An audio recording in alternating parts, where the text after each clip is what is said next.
Long Island medium star. Theresa Caputo's ex-husband, Larry Caputo, reportedly surrendered all of his personal assets to Theresa, putting an end to long-running rumors. In addition, he shocked everyone by giving Theresa several other priceless presents. Theresa openly acknowledged that she had stolen all of these items while speaking at a sizable public gathering. But that's where things took a drastic turn. Theresa gently started to explain the true reason for this extraordinary generosity when reporters and attendees questioned her about it. However, Larry abruptly felt uneasy as Theresa started to divulge the truth, and he swiftly left the platform and vanished into the throng. The entire hall fell silent in shock at his actions. What was the hidden cause of Larry's public fear? Everyone wondered. A new, even more significant mystery has emerged from the tragedy and is awaiting Theresa's full disclosure. Anticipation permeated the Nassau Community Convention Center. Nearly 2,000 people had assembled for what was supposed to be a straightforward charity event starring Theresa Caputo, the renowned Long Island medium.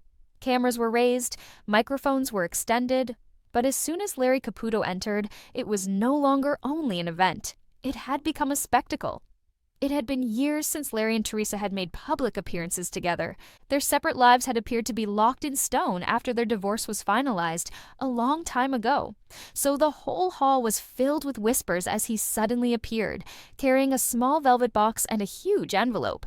There was going to be something out of the ordinary, something significant. Theresa observed him warily as he entered the stage, while sporting her trademark towering blonde hair and a flowing white shirt. After clearing his throat and giving the audience a tense look, Larry finally spoke. "I want to return everything that used to belong to us today." The crowd let out a collective gasp. Reporters rushed ahead.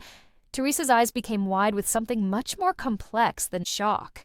She was already aware of the contents of the envelope. Larry's hands were shaking as he held it out to her. "Everything I built, all my personal assets, it's yours, Theresa." Theresa took it with hesitation. As Larry took the velvet box out of his pocket, cameras flashed frantically. It included a gold bracelet with diamonds that Theresa had desired but had refused to accept during their marriage. In her hand, he pressed it. "This as well," he remarked. "You ought to have it." Slowly, almost unwillingly, Theresa nodded. She then hoisted the box and envelope in front of the audience, seemingly acknowledging them silently. She didn't have a smile. She appeared to be burdened. Her voice was firm when she finally spoke. "Yes, everything Larry has offered me, I've accepted." There was a complete silence in the hall. Hundreds of people watched her, anticipating an emotional declaration about closure or forgiveness. However, Theresa took a big breath and went on, gazing straight ahead as if she were about to set off a truth bomb. "But you all ought to understand why." Reporters bent closer. Immediately, Larry's face lost its color. Theresa stopped and looked around the hallway, her eyes keen and nearly luminous with the weight of unspoken truth. She added softly, "Larry didn't give me these things out of love. He gave them because he had to." A tremor went across the crowd. On stage, Larry uncomfortably adjusted his weight. He twitched his fingers. Everyone saw something in his face. Guilt? Panic? Theresa went on. "Larry has been attempting to hide something for months. He believed no one would ever find out. It was something he thought he could bury." Larry stepped forward abruptly. "Stop, Theresa." His voice broke. "This isn't where—" She extended a hand. "You know this is the place, Larry." Another round of startled muttering. Theresa turned to face the crowd. 3 weeks ago, he approached me with shaking hands and said he needed to make things right. He also stated he needed to move everything before the truth was out. At first, I didn't get it. Larry stepped back. Then, one more. His forehead glistened with sweat. A reporter yelled, "Theresa, what truth? What did you discover?" Theresa appeared as if she were going to respond. She parted her lips. She took a deep breath. That's when Larry lost it. He abruptly turned away from the microphone and staggered off the platform, almost tripping as he ran toward the stairs. As he pushed by a cameraman and raced into the crowd like a man running from calamity, gasps echoed through the hall. People attempted to follow him, but he disappeared through a rear exit in a matter of seconds. The hallway went cold. It was as though the room's oxygen had been drawn out. All of the reporters refocused their cameras on Theresa. Everyone in the audience stared at her. What secret could cause an adult guy to run like that? The anxiety only increased as Theresa waited for the room to calm down. She said, "I didn't expect him to react that way. But now that he's gone, I suppose it's time." The room held its breath. Larry handed her an envelope, which she lifted. Larry didn't want anyone to view the documents that are within. One reporter yelled, "What documents?" "At last," Theresa responded. "Evidence of something Larry did almost 10 years ago, long before we broke up. Something that has been subtly reappearing. He was afraid of something that would ruin everything." Cameras panned in. Theresa spoke calmly yet gravely as she stared straight ahead. "I won't divulge my secret. Not entirely. There are others involved besides Larry, and I have to keep them safe. However, I can tell you this." The crowd leaned in. "Larry's unexpected gift isn't a good deed. It's a fearful deed." From somewhere in the throng came a loud gasp. Theresa went on in a determined tone. "He gave me everything so that when the truth came out, nothing could be taken away from him." A different reporter shouted, "Is it financial fraud? Is it illegal? Does it have to do with family?" Theresa gave a headshake. "I won't give away the specifics today. I must first have a private conversation with the parties concerned." A wave of disappointment swept the room. But as Larry's frightened flight continued to reverberate through the hall, no one dared to push her any farther. Theresa gazed at the envelope, the bracelet, and the burden of the past. She concluded with this terrifying statement: "The truth will be revealed. And when it happens, everyone will at last comprehend Larry's motivation for running." She left the stage after saying that. There was a flurry of inquiries, theories, and conjecture throughout the hall. Knowing that the mystery was just getting started, Theresa continued to walk while holding the envelope firmly. But since the beginning of the day, the rain had been pouring steadily, softly, and almost reassuringly. Like a whisper from above, a grieving widow named Elena Marino entered a tiny community center in the sleepy town of Shorehaven, which is nestled between rows of ancient maple trees on the Atlantic coast. At the front was a sign. Since her husband Marco passed away at the age of 45 from an unexpected heart attack, she hadn't spent much time outside her home in the previous 8 months. She had been with Marco for 20 years, and even on her worst days, he could make her laugh. He was also her first love. She carried his absence with her everywhere. However, her sister persisted. "Lena, you need this just to be around people again, even if nothing else happens." Elena arrived, holding onto her pocketbook as if it were a lifeline. Inside, a loose circle of folding seats held roughly 30 individuals. As Theresa Caputo entered, the room was filled with an unexpected lightness due to her big hair, warm smile, and signature presence. Conversations buzzed softly.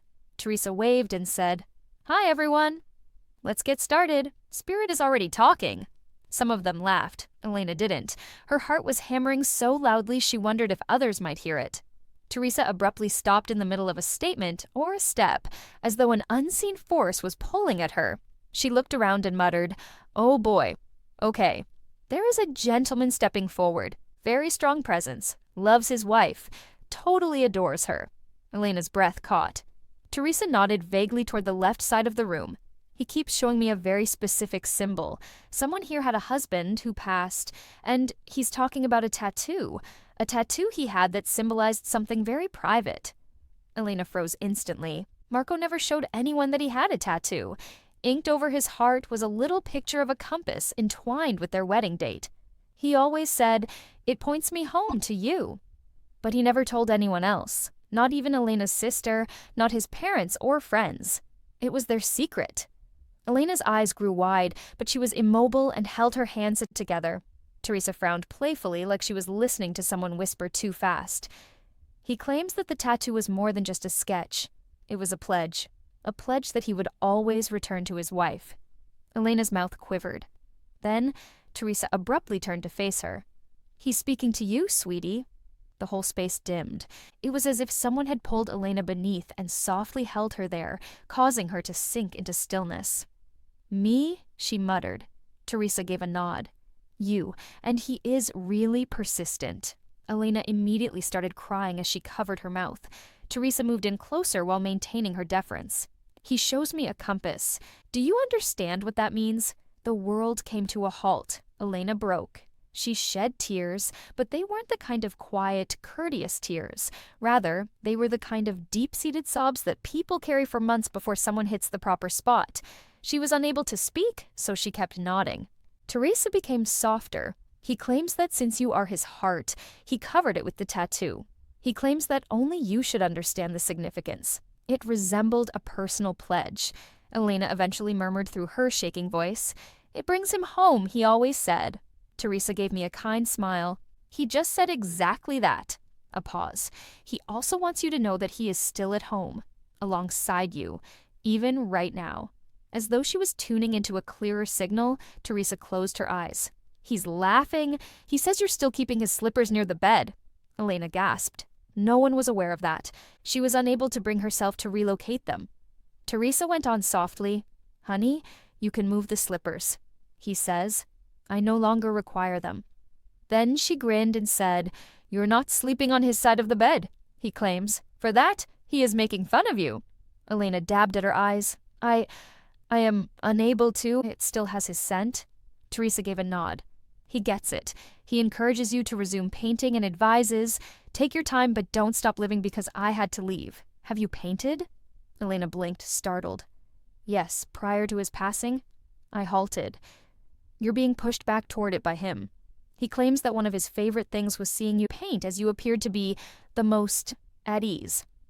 Elena put her hand over her trembling heart. After taking a breath, Theresa said something that caused an emotional shift in the entire audience. I get the impression that he is holding your hand. He promises to be there to support you the next time you pick up a paintbrush. Theresa hesitated, as though Marco had spoken something new in a whisper. And he's suggesting that you're not to blame. Don't blame yourself. Elena broke once more. If she had forced him to see a doctor sooner, if she had noticed the symptoms, her guilt would have been unbearable. How many evenings had she apologized in hushed tones? Theresa whispered, Tell my wife that she gave me the happiest life a man could have. He says, She made me a lucky man when I passed away. Elena gripped the plain silver chain that Marco had given her on their most recent anniversary. Theresa let out a breath, indicating that the message was about to conclude. He is now taking a step back, but not before displaying his tattoo, the compass, again. Elena's eyes were like rain as she gazed up. You're still my north, he says. For a long while the room was silent, but it was a rich, warm, and spiritual silence rather than an empty one. Theresa then gave Elena's shoulder a gentle pat. He wasn't lost, she whispered. At this moment, you simply cannot see him. Unable to say, Elena nodded, but something inside her relaxed for the first time in 8 months. But Theresa Caputo was walking toward the modest community hall where she had been invited to host a private reading for bereaved families. As the late afternoon sun hung low over Long Island, she only knew that one family had expressly begged for her assistance and that the neighborhood had been rocked by their story. Theresa sensed something abnormally heavy in the air, as if the sadness itself was waiting for her at the door, even after hearing thousands of stories of loss. Her heart constricted as soon as she entered. A youngster, perhaps 10 years old, sat in the far corner of the room, his shoulders little, frail, and burdened with a grief that was much too much for him. Theresa could tell that the boy appeared hollow even from a distance, as if he carried something he was unable to articulate, even if his mother was sitting next to him, her hand resting lovingly on his back. Theresa took a big breath. What should I say to this child spirit? She muttered to herself. She walked quietly toward the family. Theresa knelt in front of the boy so that her eyes were level with his and sweetly said, Hello, sweetheart. My name is Theresa. He did not raise his head. He was represented by his mother. This is Daniel. He hasn't spoken since the accident. Theresa sensed a change in the room. Suddenly, she sensed something, like a tiny hand, gently slipping into hers. It had a gentle, even playful vitality and was warm and delicate. A young girl. Theresa blinked quickly as she tried to gather herself. She muttered, Your daughter is here. The mother immediately started crying. Daniel, however, stayed put. His hands were clenched into fists as he sat still. Theresa took a deep breath. Your sister is here, sweetheart, she whispered softly. She has a lot to say, too. This was the first time Daniel's chin raised a little.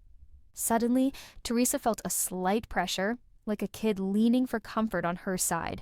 Then she heard the sound of a young girl giggling inside her head, rather than with her ears. Theresa abruptly stated, "She tells me she used to hold your hand at the fair. She's showing me bright lights, cotton candy, and she says you two used to ride the Ferris wheel together all the time." Daniel's lips quivered as his eyes filled instantly. "She says she wasn't scared at all," Theresa added. "She claims that it seemed as though she was flying." The mother sobbed and covered her mouth. She choked. That was her favorite ride. Every year, another wave of emotion swept over Theresa, a sudden, intense sadness from the soul of the little girl. Theresa's eyes suddenly filled with tears, and she had to pause to catch her breath. The accident was being shown to her by the ghost. Lights that flash, yells, people are sprinting. A time of uncertainty. Daniel's little hand slips out, as though the apparition were pressing down on her chest. Theresa leaned forward. "Oh my God," she muttered. "She's telling me that you believe it's your fault, sweetie." Daniel eventually snapped, sobbing into his hands as his shoulders began to shake violently. Theresa reached out right away and put a soft hand on his arm. Through her own tears, she firmly repeated, "No, no, no. It wasn't your fault. Your sister is telling me out loud. You should quit blaming yourself," she advises. In Theresa's consciousness, the voice of the ghost became more urgent and demanding. Theresa mumbled, "She's saying you didn't let go. The mob shoved. You weren't the cause of the accident." Daniel cried more intensely, but the first indication of comfort was a change in his breathing. Theresa didn't care that her mascara was probably halfway down her face as she wiped her own eyes. It had nothing to do with how she looked. This concerned a little boy who had been burdened with guilt that was too much for anyone, much less a 10-year-old. Theresa paused and swallowed the knot in her throat before continuing, "She's also telling me. She claims to still hold your hand each night. When you're afraid, when you're depressed, you feel alone, but you're not," she explains. At last, Daniel glanced up at Theresa. For the first time, his large, brown, and painful eyes met hers. Theresa gave a soft smile. Theresa muttered, "She says she sits on the end of your bed. She also observes you drawing. She claims that occasionally you draw her with wings." Daniel gave one slow nod. His mom let out a gasp. She muttered, He draws her every night." However, he never showed anyone the photos. Theresa nearly turned her head to follow the sudden brightening of the room. The small girl's excitement was evident as her spirit twirled, as if she were spinning in a frock. Theresa remarked, "She's saying she's okay. She wants you to be aware of her safety. She claims to be content. She's not afraid. She is not in pain. Your sibling still exists. She also claims that you are still her hero." Daniel started crying again, but it was different this time. Softer, looser. It was as if something had finally let loose inside of him. Theresa softly touched him with both hands. She whispered, "She doesn't want you to stop attending the fair. One day, she hopes you will ride the Ferris wheel once more. When you do, she promises to be there with you, in the chair beside you." The boy's mother cried a tear that was both beautiful and painful. Daniel abruptly leaned forward and put his tiny arms around Theresa's shoulders. With tears running down her cheeks, she gave him a firm hug in return. In that instant, something greater than pain held the kid, mother, and medium together. Something strong. Something restorative. The temperature rose once more. The young girl's presence gradually waned and started to disappear. However, Theresa sensed one final whisper before she did. "Express your love for them." Before speaking, Theresa took a deep breath to allow the message to sink into her heart. Theresa mumbled, "She claims to love you. You too, so much." Then, as soft as a breeze, the presence vanished. The space seemed still, tranquil. Daniel used his sleeve to dab at his eyes. A small, brittle smile came to his face for the first time in months. The sound of his mother's shaky breath was like a heart learning to beat again. A sense of relief mingled with sadness. Theresa reclined, her own tears still streaming down her cheeks. She never forgot some of the readings. One of them would be this. She turned back to see Daniel as she got up to go, who was now clutching his mother's hand in the same manner that he had his sister's. Silently, Theresa said to herself, "I'm grateful that you returned your big brother's heart, little angel." She then stepped outside into the refreshing evening air as the sun began to set, leaving a gentle, golden glow in its wake. But the silent dressing area was filled with the faint scent of warm stage lights and the gentle rustle of studio curtains. Before her next interview, Annie Potts, the adored actress recognized for her warmth, charm, and inimitable wit, sat in front of the mirror and reapplied a little lipstick. Her reflection, however, felt heavier today. Not due to aging, employment, or exhaustion, however, because her heart had been burdened for years, a burden she had never discussed in detail. There was a soft knock on the door. "Annie, Theresa Caputo is here," exclaimed an enthusiastic production assistant. Annie's eyebrows went up. "Caputo Theresa? The medium from Long Island?" A reading today was not what she had anticipated. She wasn't even certain she desired one. However, something murmured deep within, perhaps the moment has come. Theresa's trademark blonde hair was brushed high, her bracelets jingled, and her enthusiasm filled the room like a pleasant breeze as the door opened and she entered. "Hello, my love," Theresa responded, grinning broadly. "My goodness, you look amazing. May I give you a hug?" Annie spread her arms and gave a warm laugh. Obviously, they took seats on 2 low chairs across from one another. Theresa took a big breath and her eyes grew wide, awake, focused, and bright.